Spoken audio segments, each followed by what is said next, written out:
आइए हमारे साथ कार्यक्रम में शामिल हो रहे हैं बाजार के जाने माने दिग्गज और मार्सलिस इन्वेस्टमेंट मैनेजर्स के फाउंडर और सीईओ सौरभ मुखर्जी साहब।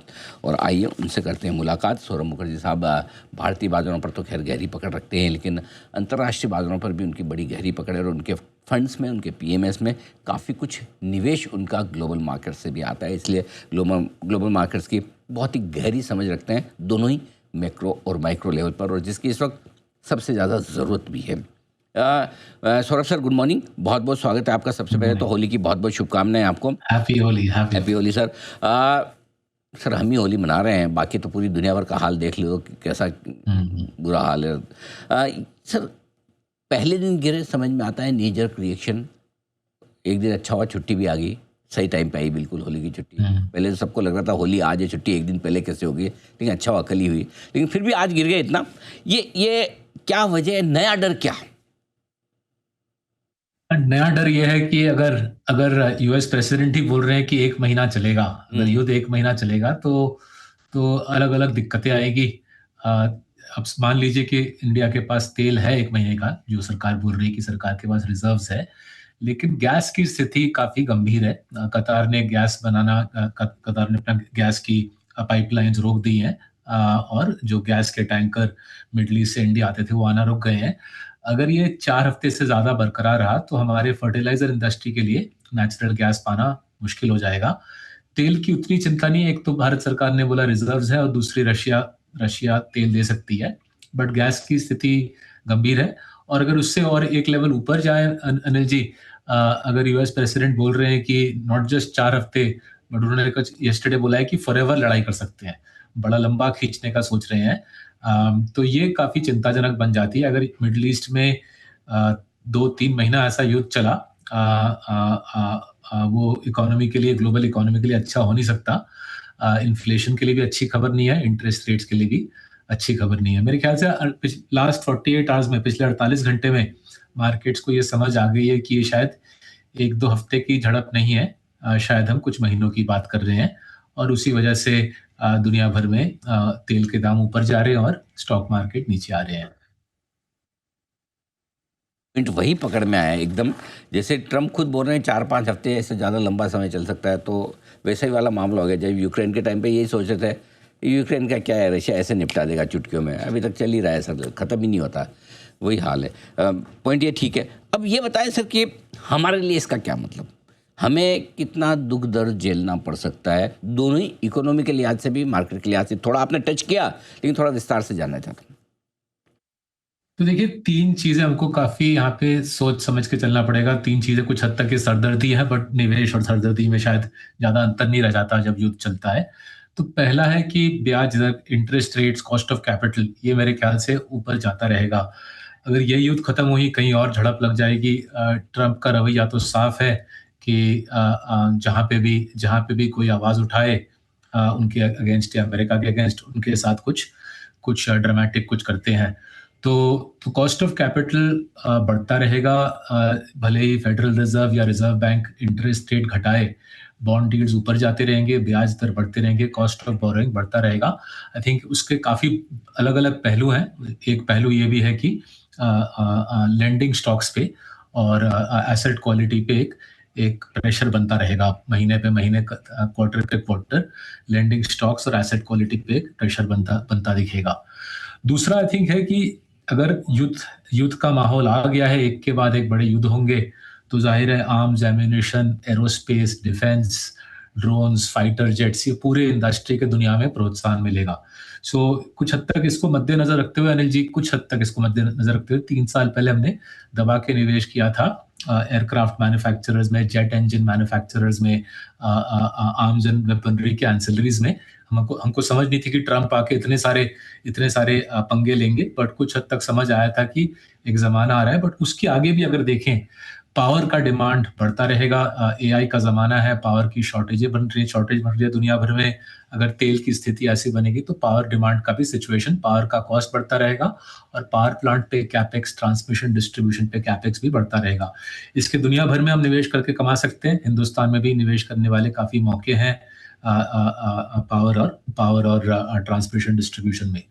और जो तीसरा आई थिंक इसका जो जो जो एस्पेक्ट हमको समझना है कि अ, पुरानी वाली दुनिया जहाँ पे डब्ल्यूटीओ था, वर्ल्ड बैंक थी, आईएमएफ था, दुनिया में शांति का वातावरण था, वो कुछ हद तक चला गया है।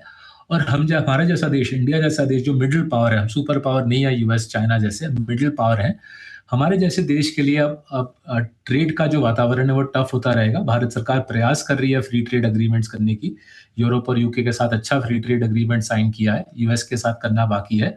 सो ये ट्रेड का माहौल हमको सोच समझ के देखना पड़ेगा। मेरे ख्याल से जिस प्रकार से इकोनॉमी इवॉल्व कर रही है, जिस प्रकार से रुपी टूट रही है, जिस प्रकार से रुपी 100 की तरफ जा रही है, इंडिया की इकोनॉमी का एक्सपोर्ट ओरिएंटेड मैन्युफैक्चरिंग की तरफ रवैया धीरे धीरे बनेगा। आईटी सर्विसेज एक्सपोर्ट्स का जमाना आई थिंक शायद हम पीछे छोड़ आए हैं। आईटी सर्विसेज एक्सपोर्ट्स का ग्रोथ धीमा पड़ जाएगा और कमजोर रुपी और फ्री ट्रेड एग्रीमेंट्स के बदौलत हमारे देश की एक मैन्युफैक्चरिंग एक्सपोर्ट की स्थिति बन सकती है। Remember, global global boom and capex चल रहा है। इस प्रकार का कैपेक्स बूम दुनिया में हमने लास्ट 50 सालों में देखा नहीं है। Defence, aviation, power, transmission, distribution, और उस ग्लोबल कैपेक्स बूम का कुछ हद तक फायदा इंडियन मैन्युफैक्चरर्स को ही मेरे ख्याल से मिलेगा। बिल्कुल, तो ये आपने भारत पर पूरा का पूरा असर बताया। अब सर, बाजारों के लिहाज से क्या आज जितना गिर गए, अब यहाँ से गिरावट सीमित है, नहीं के बराबर है, या अभी बड़ी गिरावट का रिस्क है, टला नहीं है मामला? देखिए, मामला तो टला नहीं है। हमको पूरी नॉलेज तो है नहीं कि ईरान के अंदर स्थिति क्या है, बट इतना साफ समझ आ रहा है कि चाइना को और उससे भी ज़्यादा रशिया को फ़ायदा है ईरान पे, युद्ध पे, इस जलते हुए आग पे घी फेंकने का फ़ायदा रशिया को ज़रूर मिलेगा। सो अगर रशिया आइदर चुपचाप या ओवरटली इस युद्ध को सहारा देती है और मिडल ईस्ट के बाकी देश चुपचाप वॉच करते हैं, तो ये लंबा खिंचेगा। अगर लंबा खिंचेगा तो मार्केट पे अभी भी असर आएगा। जहाँ तक हम सोच रहे हैं इस मामले के बारे में, हमारे ख्याल से स्मॉल एंड मिड कैप में अभी भी डिफेंसिव स्टांस लेना बनता है। हमारे अभी भी small and mid cap portfolios में काफ़ी कैश का एलोकेशन है। लार्ज कैप में जो हमारी ट्रेडिशनल स्टाइल रही है, जिसको हम लो वॉलेटिलिटी स्टाइल बोलते हैं, अच्छे क्वालिटी कंपनी में निवेश का स्टाइल बोलते हैं, उसमें मेरे ख्याल से अब पैसे बनने के चांसेस बढ़ रहे हैं। फरवरी हमारे स्टाइल ऑफ इन्वेस्टिंग अच्छे क्वालिटी स्टॉक्स में निवेश करने का फरवरी अच्छा महीना था। और मेरे ख्याल से अगर ये इस अनसर्टेनिटी का, युद्ध का, चिंता का वातावरण बना रहता है, तो हाई क्वालिटी कंपाउंडिंग का माहौल फिर से वापस आ रहा है। इंटरेस्टिंग बात आपने कही भी। अब ये बताएं सर कि ऐसे में क्या वाकई में पैसा लगाने का समय है, या थोड़ा और इंतज़ार करें? कैसे अप्रोच करना चाहिए बाजार को? देखिए, ऐसे माहौल में डाइवर्सिफिकेशन का फायदा दिखता है। हमारी देश ऑयल इंपोर्ट करती है, यूएस ऑयल में सेल्फ सफिशिएंट बन गई है। हमारे देश टेक्नोलॉजी इंपोर्ट करती है, जिस जिस टेक्नोलॉजी के माध्यम से हम ये इंटरेक्शन कर रहे हैं, ये भी इंपोर्टेड है। मेरे सामने जो फ़ोन पड़ी हुआ है वो भी इंपोर्टेड है। जो दर्शक इस प्रोग्राम को देख रहे हैं, उनकी सोशल मीडिया में सारे ऐप्स भी इंपोर्टेड हैं। हमारे देश टेक्नोलॉजी का इंपोर्टर है, वेस्टर्न वर्ल्ड टेक्नोलॉजी एक्सपोर्ट करता है, राइट? तो अगर आप डाइवर्सिफाई कर लो, इंडिया जैसा कंट्री जो सर्विसेज एक्सपोर्ट करता है, और चाइना और वेस्टर्न वर्ल्ड की इकोनॉमी जो मैन्युफैक्चरिंग और सर्विसेज को एक्सपोर्ट करते हैं, डाइवर्सिफाइड पोर्टफोलियो बना ले। उसमें मानिए 1/3 India, 1/3 developed markets, 1/3 precious metal, सोना और चांदी। डाइवर्सिफाइड पोर्टफोलियो बनाने का टाइम अच्छा है ये। और मेरे ख्याल से वो वाला माहौल कि एक ही देश में निवेश करके हम जिंदगी आगे बढ़ाएंगे, वो स्टोरी खत्म हो चुकी है। डाइवर्सिफिकेशन का माहौल आ गया है। भारत सरकार, आरबीआई, गिफ्ट सिटी को दाग देनी पड़ेगी। उन्होंने बहुत अलग अलग तरीके से आप और हमारे लिए आसान बना दिया है कि हम गिफ्ट सिटी के जरिए से दुनिया भर के स्टॉक्स, बॉन्ड्स, प्रेशस मेटल्स में इन्वेस्ट करें, कॉस्ट इफेक्टिवली, टैक्स एफिशिएंटली। तो डाइवर्सिफाइड पोर्टफोलियो का ज़माना आ गया है। अब ये बोल के सुबह उठना कि आज मैं स्मॉल कैप में लगाऊंगा इंडिया में या लार्ज कैप में लगाऊंगा, वो ज़माना मेरे ख्याल से हम पीछे छोड़ आए हैं। बिल्कुल ठीक बात है। तो ये आपने एकदम बताया भी कि अब किस तरह से आपको लगाना चाहिए पैसे। लेकिन एक और बात, 2 दिनों से काफ़ी अमेरिका के बाजार वोलेटाइल रहे, खुले नीचे और ज़्यादा गिरे, लेकिन रिकवरी भी स्मार्ट और शार्प आती हुई देखिए।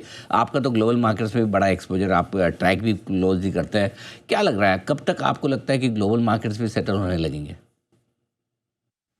देखिए वहाँ पे जो आप देख ही रहे हो, सुपरमार्केट नीचे खुलता है, अनिल जी जैसे आप बोल रहे हो, और दोपहर तक उनकी सरकार कुछ प्रकार का आश्वासन देती है कि देखिए हम संभाल लेंगे। तो जैसे यस्टरडे की बात कर रहा हूँ, मार्केट वहाँ पे संभल गई बिकॉज़ ट्रम्प जी ने बोला कि हमारी नेवी स्ट्रेट्स ऑफ हॉर्मुज़ को खोल देगी, तेल और गैस के जहाज़ आते-जाते रहेंगे। नाउ ये किस हद तक प्रैक्टिकल है कि यूएस सरकार सचमुच ऑयल एंड गैस के मार्केट को संभाल पाएगी, वो मुझे थोड़ा-सा शक है। सो मेरे ख्याल से दुनिया भर में किसी भी सरकार के भी आश्वासन सुनने का शायद कुछ हद तक सुनिए, बट थोड़ा-सा स्केप्टिकल रहिए कि इतने बड़े झड़प में, इतने इतने संकट के समय किस हद तक सरकार आपको प्रोटेक्ट कर सकती है। मेरे ख्याल से थोड़ा-सा स्केप्टिकल तरीके से ऐसे रवैया को सुनना चाहिए और सोच समझ के अपना निवेश करना है कि ऐसे ग्लोबल अनसर्टेनिटी में diversification is the best strategy. मैं सारा पैसा अमेरिका में लगा के बैठा नहीं हूँ। मेरा मेरा करीबन आधा पैसा वेस्टर्न वर्ल्ड में लगा है, उस आधे का करीबन 60% अमेरिका में लगा है। सो मुझे जहाँ पे अमेरिका में सस्ते भाव में अच्छे स्टॉक मिल रहे हैं, मैं ले रहा हूँ। मैं ट्रम्प जी के आश्वासन की वजह से अमेरिका के स्टॉक नहीं ले रहा। और सिमिलरली हमारे देश में भी अगर बात करें तो, जैसे हमारे देश की सरकार भी ज़ाहिर है आश्वासन देगी कि हम सँभाल लेंगे, सँभल जाएगा। बट आपको हमारा जो दर्शक हैं, आपको उनको दिमाग लगाना पड़ेगा कि किस हद तक इतना बड़ा झटका to the oil and gas economy सच में इंडिया संभाल पाएगा पेनलेसली। मेरे ख्याल से कॉस्ट ऑफ कैपिटल में बढ़त आएगी, 10 ईयर बॉन्ड यील्ड ऊपर जाएगी, ब्याज दर ऊपर जाएंगे और उसका असर इकोनॉमी पे कुछ हद तक पड़ेगा इस साल। ठीक बात है, बिल्कुल परफेक्ट ये आपने बताया अभी किस तरह से अप्रोच करें भारतीय बाजारों को और ग्लोबल मार्केट्स को। सौरभ सर, बहुत बहुत धन्यवाद आपका, आपने समय दिया और विस्तार से थैंक यू। बाजार के डायरेक्शन पर हमें राय भी दी। Thank you so much sir.